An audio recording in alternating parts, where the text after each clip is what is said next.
హైదరాబాద్ లో జరగబోయే మనీ మంత్ర money manifestation classes కి ఇప్పుడే కాల్ చేసి రిజిస్టర్ అవ్వండి.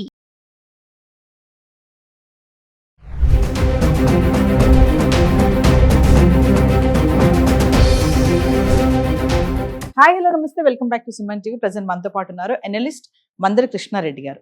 నమస్తే సార్. నమస్తే అమ్మా. సార్, మనం గతంలో ఒక 2-3 months బ్యాక్ అనుకుంటా ట్రంప్ గోల్డ్ కార్డ్ గురించి ఒక వీడియో చేసాం. మరి మళ్ళీ ఇప్పుడు ట్రంప్ గోల్డ్ కార్డ్ అనేది స్టార్ట్ అయిపోయింది. ఇప్పుడు ధర చూసుకుంటే మరి అప్పటికి ఇప్పటికి అది ఒకటేనా, డిఫరెన్షియేషన్ ఉందా? మరి దీంతో పాటు ఇప్పుడు గ్రీన్ కార్డ్ సంబంధం లేకుండా గోల్డ్ కార్డ్తో బర్త్ రైట్ సిటిజన్షిప్ అనేది ఇప్పుడు ఈజీ అని అంటున్నారు. ఒకసారి వివరాల్లోకి వెళ్తే.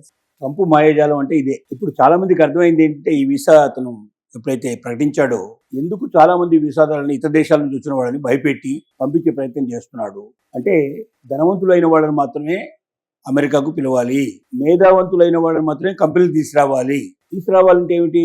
దాంట్లో వడబోత కావాలి. ఆ వడబోతులో మామూలుగా ఎలా పడితే అలాగా రమ్మంటే ఎవరు పడితే వాళ్ళు వచ్చేస్తారు.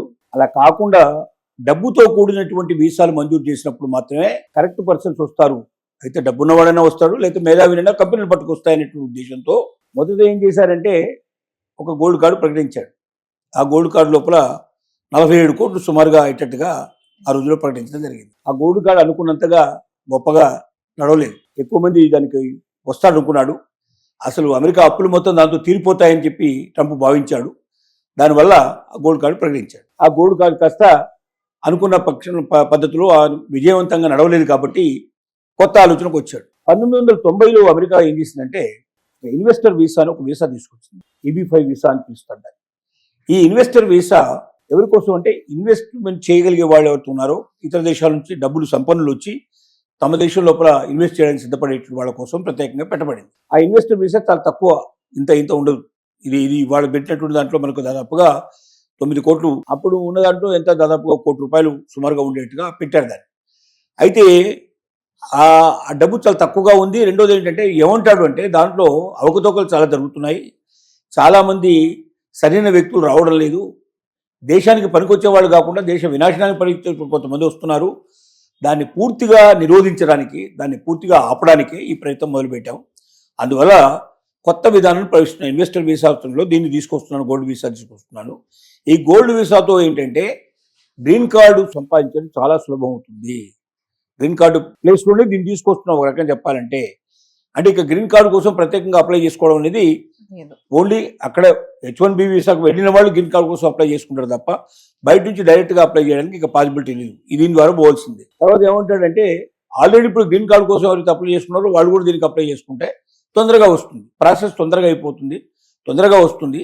రెండోది, గ్రీన్ కార్డు వీసాదారుడి కన్నా గోల్డ్ కార్డు వీసాదారుడికి ఎక్కువ ప్రయోజనాలు ఉంటాయి, ఎక్కువ వారికి ఇక్కడ సెక్యూరిటీ ఉంటుంది, వారు అమెరికన్ పౌరుల్లా గౌరవించబడతారు, ప్రేమించబడతారు అని రకరకాలుగా దానికి చెప్పడానికి ప్రయత్నం చేస్తున్నాడు. అంటే సార్, ఇప్పుడు గ్రీన్ కార్డ్ కంటే గోల్డ్ కార్డ్కి ఎక్కువ ఇంపార్టెన్స్ ఉంటుందంటారు. అంటే గ్రీన్ కార్డు కంటే గోల్డ్ కార్డు ఎక్కువ అని అతనే చెప్తున్నాడు, ప్రకటించినప్పుడే చెప్తున్నాడు. గ్రీన్ కార్డు వీసాదారుల కన్నా గోల్డ్ కార్డు వీసాదారులకి ఎక్కువ ప్రయోజనాలు ఉంటాయి, ఎక్కువ హక్కులు ఉంటాయి, అమెరికా లోపల ఉండడానికి వాళ్ళకి ఎక్కువ హక్కులు ఉంటాయి అని చెప్పి ప్రకటిస్తున్నాడు. అంటే ఏంటి, గ్రీన్ కార్డుకు అప్లై చేసుకున్న వాళ్ళు కూడా చాలా మంది డైవర్ట్ కావాలని ఉద్దేశం. ఇదంతా ట్రంప్ మాయాజాలమే, అందుకని వేరే ఏం లేదు. వాడైనా విన్నా మళ్ళీ ఇంకో మాట చెప్పాడు. ఏమిటి, గ్రీన్ కార్డులో గోల్డ్ కార్డులో ఏం చెప్పాడంటే, అవసరం అన్నప్పుడు గోల్డ్ కార్డు వారైనా ఏదైనా పొరపాటు చేసినా, దేశానికి ఏదైనా ఇబ్బంది కలిగించే ప్రయత్నం చేసినా, ఏ క్షణంలో అయినా గోల్డ్ కార్డు రద్దు చేసే హక్కు మాకు ఉంది అని పెట్టేశాడు. ఇక గోల్డ్ కార్డు రద్దు చేసే హక్కు ఉన్న తర్వాత గ్రీన్ కార్డు అయినా గోల్డ్ కార్డు అయినా ఒకటే కదా. నువ్వు రద్దు చేయడానికి సిద్ధపడిన తర్వాత గ్రీన్ కార్డులోనూ అదే ఉంది కండిషన్, గోల్డ్ కార్డులోనూ అదే కండిషన్ ఉంది. నువ్వు రద్దు చేయదలుచుకున్నప్పుడు ఏదైనా ఒకటే కాదు. అంటే అమెరికన్ సిటిజన్ నువ్వు బయటికి పంపించలేవు కదా. అమెరికాలో ఆల్రెడీ ఎవరైతే ఉన్నారో అమెరికన్ పౌరులుగా ఉన్నారు, వాళ్ళు అమెరికన్ పౌరుడు తప్పు చేసినా నువ్వు బయటికి పంపించలేవు. ఏదైనా శిక్ష వేస్తే అక్కడే శిక్ష వేయాలి, జైలుకు పంపించాలి, మళ్ళీ శిక్ష పూర్తయిన తర్వాత మళ్ళీ అమెరికన్ పౌరుడుగానే ఉంటాడు. కానీ నీకు గోల్డ్ కార్డు తీసుకొని 9 కోట్ల చిల్లర నీకు చెల్లించి నీ దేశానికి వస్తే వాడిని ఎప్పుడంటే అప్పుడు పంపించడానికి వీలుగా ఉండేట్టుగా నువ్వు కండిషన్ పెట్టుకుంటే దానివల్ల ప్రయోజనం ఏమిటి? గ్రీన్ కార్డు వాడైనా అదే పరిస్థితి, H-1B వీసా మీద పోయిన వాడి పరిస్థితి అదే. ఎవరినైనా నువ్వు వదిలిపెట్టకుండా అందరి దగ్గర ఇదే పరిస్థితి తీసుకొస్తున్నావు. ఇది ఏంటంటే అర్థం, తొందరగా జనం అట్రాక్ట్ అయితే ఉండే విధానాలు అవలంబిస్తున్నాడు. మీ గ్రీన్ కార్డులో అప్లై చేసుకుంటే సంవత్సరాలు పడుతుంది, తొందరగా మీకు రాదు. గోల్డ్ కార్డు అప్లై చేసుకుంటే మీకు వెంటనే వస్తుంది. దీనివల్ల మీకు చాలా ప్రయోజనాలు ఉన్నాయని చెప్తున్నారు. దీనికి $15,000 ప్రాసెసింగ్ పెట్టాడు. ఇది నాన్ రిఫండబుల్ అమౌంట్. అంటే ఎవరైతే అప్లై చేసుకుంటారో వాళ్ళు $15,000 ముందు కట్టాలి. ఈ $15,000 కడితే no guarantee for the gold card guarantee ఏమి లేదు. లేదు.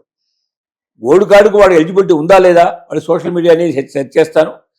నాకు అన్ని రకాలుగా వాడు సాటిస్ఫాక్షన్ అనిపించిన తర్వాత నేను వాడికి ఓకే చెప్తే అప్పుడు వాడు ఏదైతే 9 కోట్లు మన ఇండియన్ కరెన్సీ డాలర్స్ కట్టాల్సి ఉంది అని చెప్తున్నాడు. దీనికి కూడా వెంటనే ఇవ్వరట. కొన్ని వారాల పాటు ప్రాసెసింగ్ జరుగుతుంది. తర్వాత వీసా దీనికి కూడా ఇంటర్వ్యూ ఉంటుంది. ఇంటర్వ్యూకి అటెండ్ కావాలి. మామూలుగా ఉండే ప్రాసెస్ అంతా దీనికి కూడా ఉంది. ఎక్స్ట్రా ఏంటంటే దీనికి డబ్బులు ఎక్కువ కట్టాలి. $15,000 ముందు కట్టుకోవాలి. వాళ్ళు వీసా రాకపోయినా $15,000 పోయినట్టే లెక్క.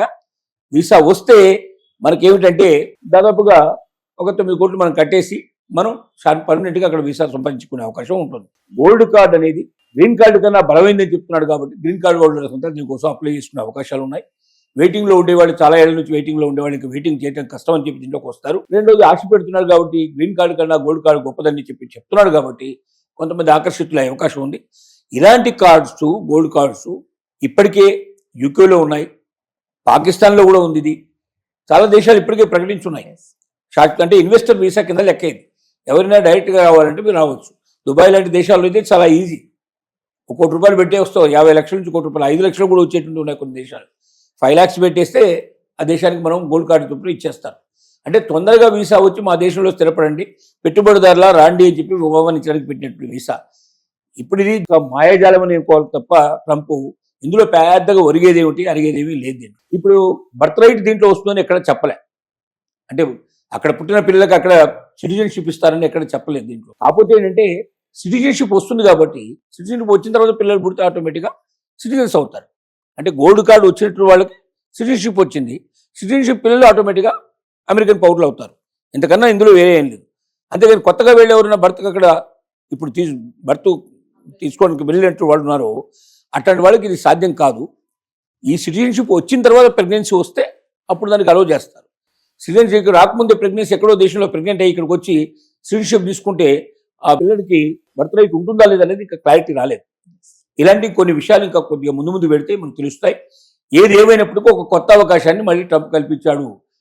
చనిపోతున్నటువంటి ఆశల్ని మళ్ళీ చిగురింపజేసే ప్రయత్నం చేస్తున్నాడు. ఎవరైతే అంటే ఏమంటాడంటే మేధావులైన వాళ్ళు చాలామంది అమెరికా నుంచి వెళ్ళిపోయే అవకాశాలు ఉన్నాయి. అలా వెళ్ళిపోకుండా ఉండడానికి ఈ వీసా తీసుకొచ్చాను. ఈ వీసా తీసుకొని వాళ్ళు హాయిగా ఇక్కడ ఉండొచ్చు, వాళ్ళ అవకాశాలు ఇక్కడ పెంచుకోవచ్చు, వాళ్ళ మేధాశక్తిని మాకు ఇవ్వచ్చు. కంపెనీస్కి అయితే దీన్ని డబుల్ చేశాడు. అంటే వ్యక్తులైతేనేమో 9 కోట్లు, కంపెనీస్ అయితే 18 crores అవుతుంది. డబ్బు 20 crores దాకా వస్తుంది. వాళ్ళకి డబుల్ కట్టాలి. పర్సన్స్కు వ్యక్తిగతంగా అప్లై చేసుకున్న వాళ్ళకి ఇది. కంపెనీలో ఎంప్లాయీని నేను తీసుకొచ్చుకుంటున్నానని ఎవరన్నా కంపెనీ తరపున కడితే కంపెనీ డబుల్ అమౌంట్ కట్టాలి. ఇది దీంట్లో ఉన్నటువంటి విషయాలు. Thank you.